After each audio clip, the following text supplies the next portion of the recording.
U.S. FCC to consider ending merger ban amongst U.S. broadcast networks. This administration continuing on with their theme of being the most pro-corporate power consolidation, pro-monopoly, anti-consumer presidency we've ever seen.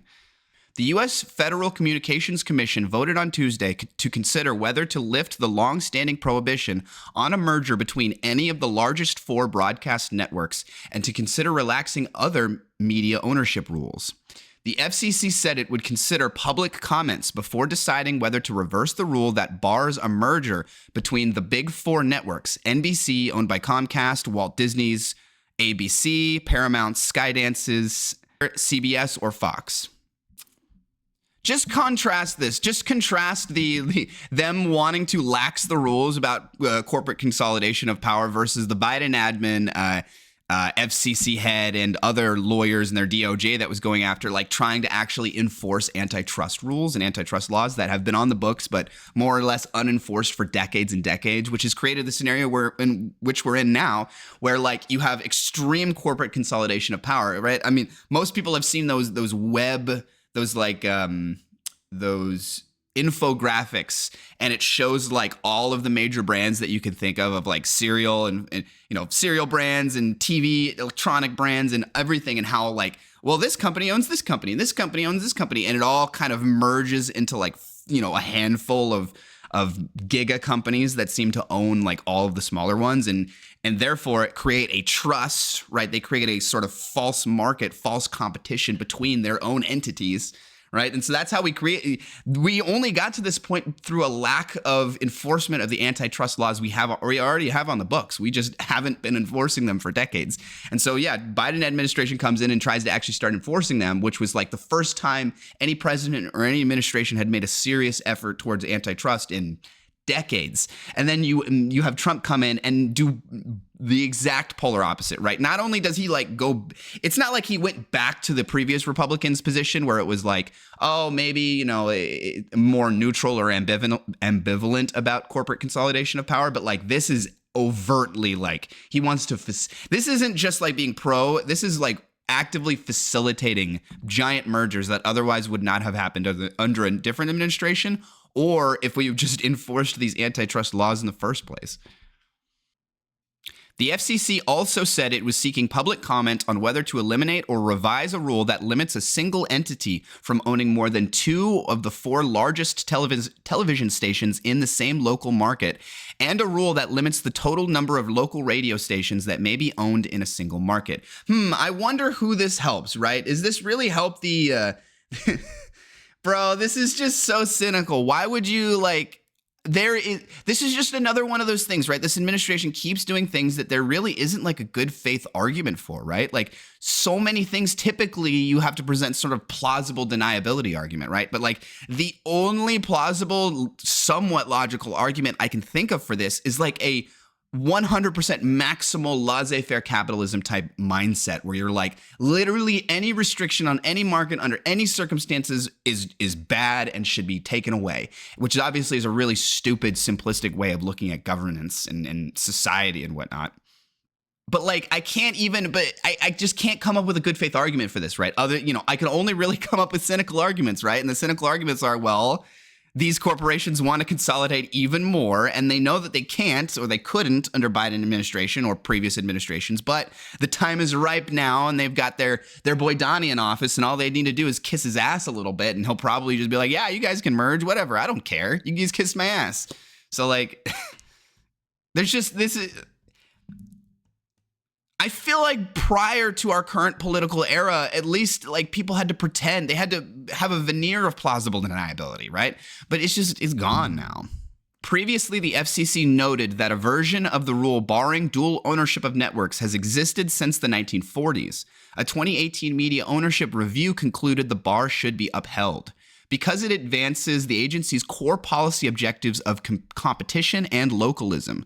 We intend to take a fresh approach to competition by examining the broader media marketplace rather than treating broadcast radio and television as isolated markets, FCC Chair Brendan Carr said.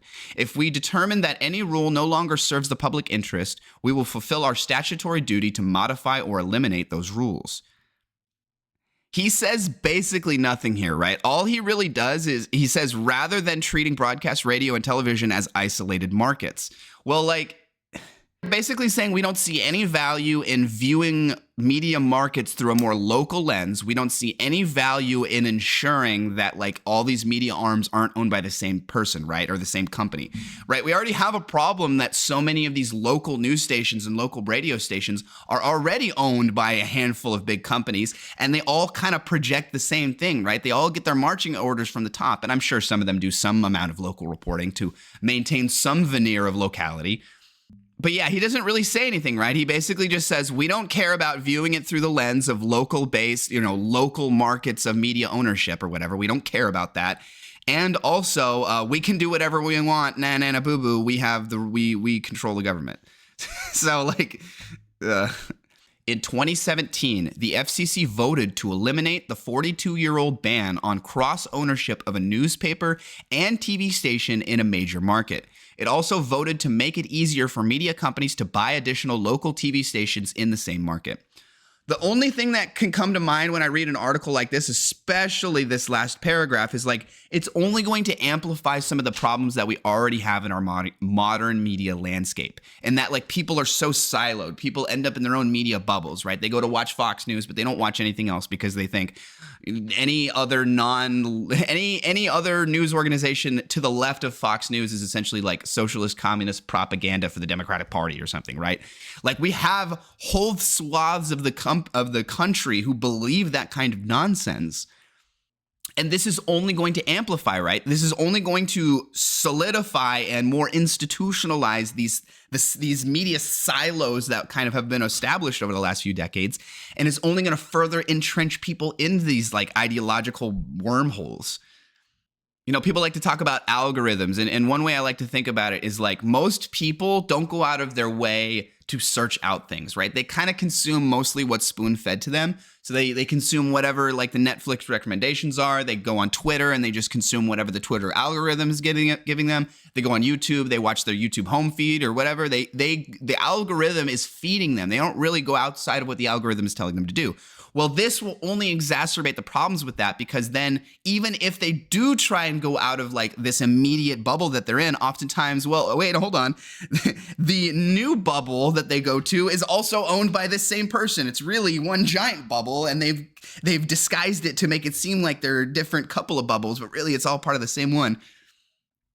I don't know. All I can imagine is that this is going to exacerbate the problem of political partisanship, right? People are going to be more siloed than they even are. And this is just a complete repudiation of all the efforts the Biden administration made trying to bring back the enforcement of antitrust rules and to ensure more fair, more public interest, more consumer-oriented competition in these marketplaces. Not fake competition where the same one company owns all 5 of the companies in this market and they all compete against each other, when really it's just the same company owning all 5 and they're not actually competing and it's fake competition and blah, blah, blah, blah, blah.